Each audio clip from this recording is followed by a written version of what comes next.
Well, good afternoon, ladies and gentlemen. Let me obviously begin by acknowledging our distinguished guests. The calibre of the people here today, the Premier and Minister Goward, I think speaks volumes of how these awards are held and the respect that they have. Let me also acknowledge the sponsors who have been mentioned, and of course the finalists and all the supporters. It's an absolute pleasure for me to be here today, and a really great privilege to be part of the Telstra Business Awards. I was truly honoured to be a recipient last year, and I haven't looked back, and nor will I stop going forward. Winning the award, it had an immeasurable positive impact on me, as well as policing in New South Wales.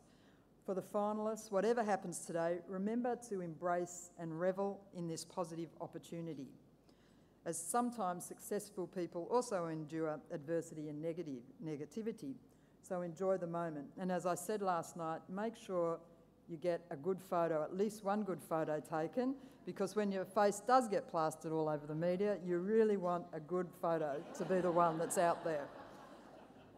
Policing in New South Wales is complex, it's multifaceted, and at times it's seemingly paradoxical.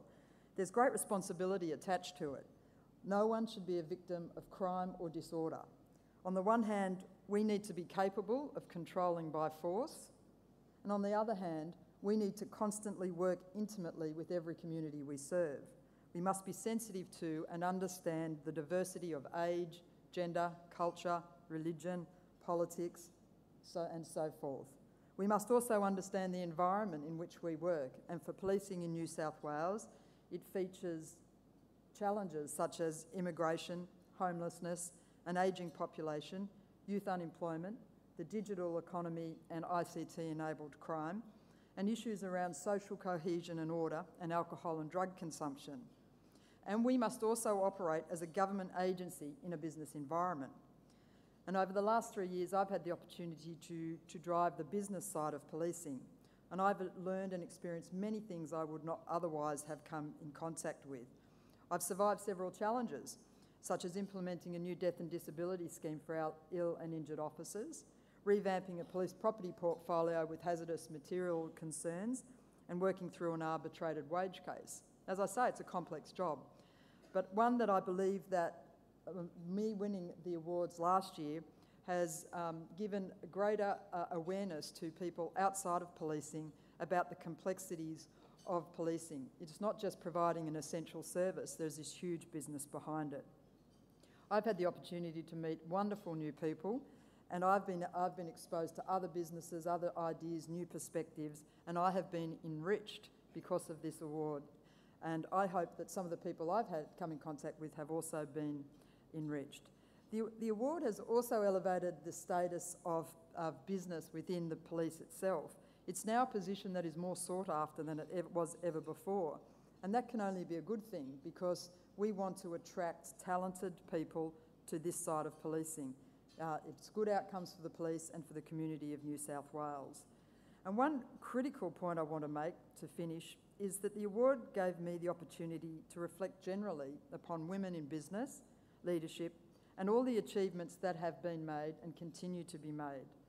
And when I speak of achievement and success, I recognise there are many reasons for it. There is no template, but there are common qualities such as determination, focus, integrity, humility, humour, good judgment, and generosity of spirit. These are also universally common in the women I have had the good fortune to meet as a result of being a part of these awards. You all demonstrate these qualities, and you are all inspirational. You might not think it, you might not see it, but you are like so many other inspirational from women from all around the world. For example, I'm going to mention a couple. China's first female astronaut, Li Yang, was rocketed into space recently, so she's up there somewhere flying around as we're sitting down here. Yang says her key to success is perseverance. Zarifa Quazidar is an Afghani mum of 15. She was married at the age of 10, and she now holds a unique role as the only female village chief in Afghanistan. She tells the men in the village, "When there's a disturbance at night, I'll pick up my gun and come to your house and sort it out." She says her key to success is to believe. And more than 20 years after winning the Nobel Peace Prize, Burma opposition leader and champion of political freedom, Aung San Suu Kyi, finally received the honour, gaining 2 standing ovations as she gave her long-delayed acceptance speech. She praised the power of the award as saving her from the depths of personal despair. And recently at the London Olympics, 2 women from Saudi Arabia competed, also to standing ovations. These were moments of monumental symbolic importance. But there's also a tragic side for some of our inspirational women. 2 young women police officers in Greater Manchester, UK, were gunned down and killed just last week. And New Zealand lost its first woman soldier since the Vietnam War in a roadside bomb attack in Afghanistan. They died doing what they loved. We are all inspired by these women.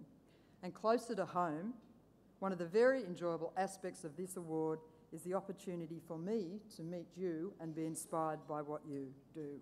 This includes obviously the amazing finalists from last year, the finalists from this year, the wonderful women I've had come in contact with through the sponsors, Commonwealth Bank, White Pages, PwC, and women generally. And of course I must mention Anne Fulwood, who I managed to convince to take part in one of our community awareness of policing programs, and she did brilliantly. She can fire a gun now. But this is the true value of these awards. To the finalists today, well done. It is a huge honour. Your achievements have been recognised. It doesn't really matter what happens from here. You are in a very elite group. Thank you, enjoy the day and take care.